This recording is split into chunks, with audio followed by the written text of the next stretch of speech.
Bonjour à tous, c'est parti pour une demi-heure d'actu et de découverte sur 8 Mont-Blanc. Bienvenue sur le plateau d'Accès Direct, le magazine de la rédaction. Il est 18 h, encore plein de belles choses au programme ce soir sur le plateau. Un projet innovant pour commencer. Je reçois les coordinateurs du projet Vitivalo dans un instant. Ce projet ambitieux veut créer une alternative au brûlage des déchets viticoles en créant de nouvelles filières de valorisation. Il est porté par l'Université Savoie-Mont-Blanc.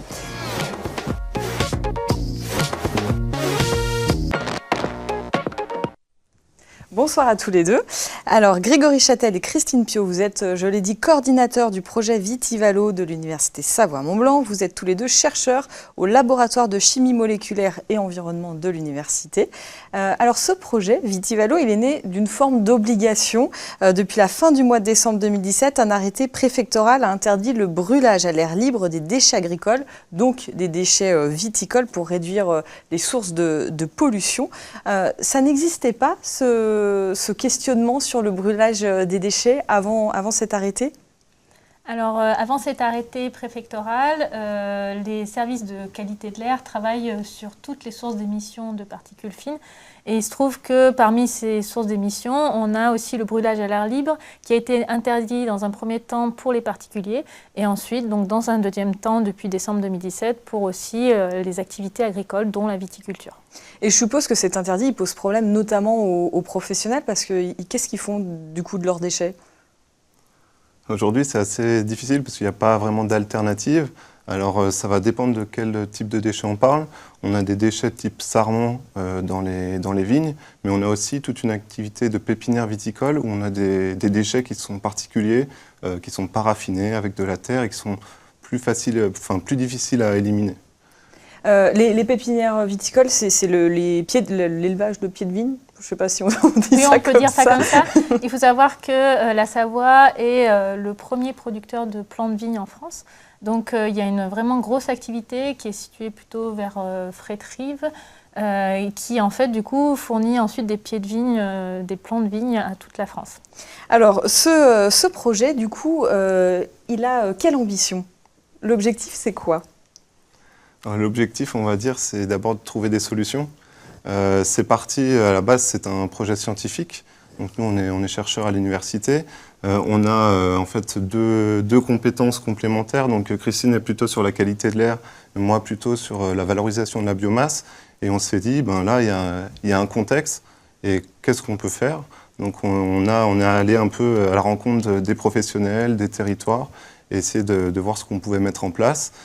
C'était assez conflictuel aussi parce que ça crée des tensions sur le territoire, notamment les habitants qui peuvent aussi ne pas comprendre qu'eux, on leur interdit de brûler leurs déchets verts et en face, ils voient des quantités importantes qui sont brûlées. Donc avec notre approche un peu plus neutre de l'université, on a réussi à mettre tout le monde autour de la table et puis se dire maintenant on travaille tous ensemble et on essaye de trouver des solutions. Et ces solutions, vous êtes en train de les chercher ou vous avez déjà des pistes très concrètes? Alors le projet doit se faire en deux temps. En fait, un premier temps de réponse immédiate pour répondre à ces viticulteurs et pépinières qui commencent à être envahis de déchets, puisque depuis cet hiver, ils n'ont pas pu brûler. Donc on travaille sur des réponses immédiates avec au moins de la collecte et certaines voies de valorisation telles que du compostage sur la plateforme de Grand Chambéry. On est en train de discuter avec eux pour faire une expérimentation. Et on aura aussi un temps de réponse qui sera dans les 2-3 ans, puisqu'il faut que la recherche avance pour aller trouver des voies de valorisation telles que la valorisation chimique. C'est extraire des molécules d'intérêt depuis les sarments, les souches et les déchets de pépinière, des molécules qui ensuite pourront être utilisées en cosmétique ou en complément alimentaire. Aujourd'hui, ça ne se fait pas du tout. Alors ça se fait plutôt sur d'autres partie de la vigne, donc plutôt tout ce qui est mou de raisin en particulier. On va retrouver aussi ces molécules qu'on retrouve dans le vin aussi, qui sont notamment les antioxydants, et on va aussi en fait les retrouver dans les sarments de vigne. L'idée, c'est vraiment d'être dans un circuit, dans une économie circulaire. Oui. On parle vraiment de filières et de filières locales. On est parti sur cet aspect-là. En fait, on parle de cascade de valorisation. Donc, on a mis cette valorisation chimique en premier, mais derrière, il nous reste toujours de la matière, des résidus. Donc, on va expérimenter des choses pour en tant qu'isolant pour le bâtiment, ou alors créer de l'énergie aussi. Mais c'est vraiment cette cascade, cette succession qui est à mettre en place pour créer une filière sur le territoire. Ils vous soutiennent, les professionnels? Ou c'est compliqué parce que je suppose que ça bouscule aussi certaines habitudes. Ça bouscule leurs habitudes. Eux, ils nous disent, première réponse, c'est on a toujours pratiqué ça.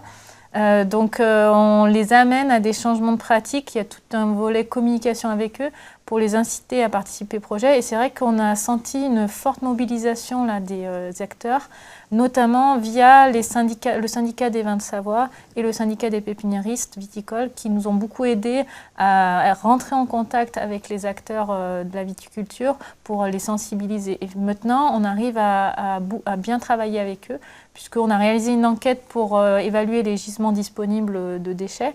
Et ils ont été une large majorité à répondre à cette enquête. Les prochaines grandes étapes? C'est peut-être tout le temps difficile en recherche.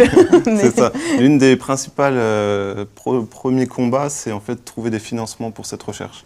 Et c'est peut-être le plus dur. Aujourd'hui, on est chercheurs, mais on cherche beaucoup de l'argent pour faire nos travaux. Et donc voilà, on essaye aussi de faire connaître le projet, montrer le dynamisme avec tous les professionnels, avec les territoires, les communautés de communes, les départements. Il y a également la chambre d'agriculture, les services de l'État, d'environnement, etc. Donc il y a vraiment beaucoup de monde autour de la table, un fort dynamisme. Et maintenant, voilà, on est en position, on est prêt. Il nous manque encore un peu de financement pour aller plus loin dans cette recherche. Et d'ailleurs, les gens peuvent participer, qui nous regardent et qui voudraient soutenir le projet. Il y a une plateforme de financement participatif sur le site de la Fondation Université Savoie-Mont-Blanc si on veut soutenir le projet. Très concrètement, cet argent, il pourra servir à quoi ? Alors cet argent, il va financer à la fois les différentes étapes de valorisation qu'on veut développer en recherche. Ça va permettre aussi d'aider les acteurs locaux à pouvoir mettre en place des filières de collecte et puis nous aider aussi sur toutes les actions de communication, de sensibilisation, aussi des actions auprès des citoyens locaux pour leur expliquer qu'on est en train de chercher des réponses et que ça va arriver les réponses. Un peu de patience. Voilà. Merci beaucoup d'être venu nous parler du projet Vitivalo sur le plateau et puis on prendra des nouvelles alors. Oui, merci. Merci beaucoup.